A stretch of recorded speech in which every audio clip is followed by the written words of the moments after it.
அன்பார்ந்தவர்களே, பொறுமையோடும் தொடர்ந்தும் செயல்பட்டால் வாழ்வில் வெற்றி காணலாம், மகிழ்ச்சியும் காணலாம் என்ற கருத்தினை விளக்க ஒரு சிறிய நகைச்சுவை நிகழ்வினை உங்களோடு பகிர்ந்து கொள்ளுகிறேன்.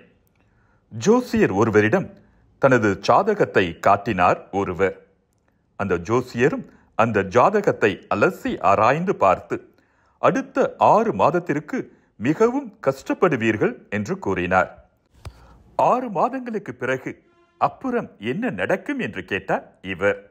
அந்த ஜோசியரோ சிரித்து கொண்டே பழகி போய்விடும் என்று கூறினார். அன்பார்ந்தவர்களே, பொறுமையோடும் தொடர்ந்தும் செயல்பட வேண்டியதுதான் முக்கியம். புலம்புவதால் துன்பம் அதிகரிக்கத்தான் செய்யும். பொறுத்திருந்தால் அதே துன்பம் நாளடைவில் இன்பமாக மாறிவிடும்.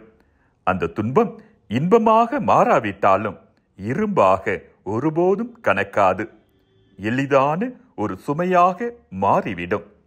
மீண்டும் மற்றொரு கருத்தோடு உங்களை சந்திக்கும் வரை விடை பெறுகிறேன்.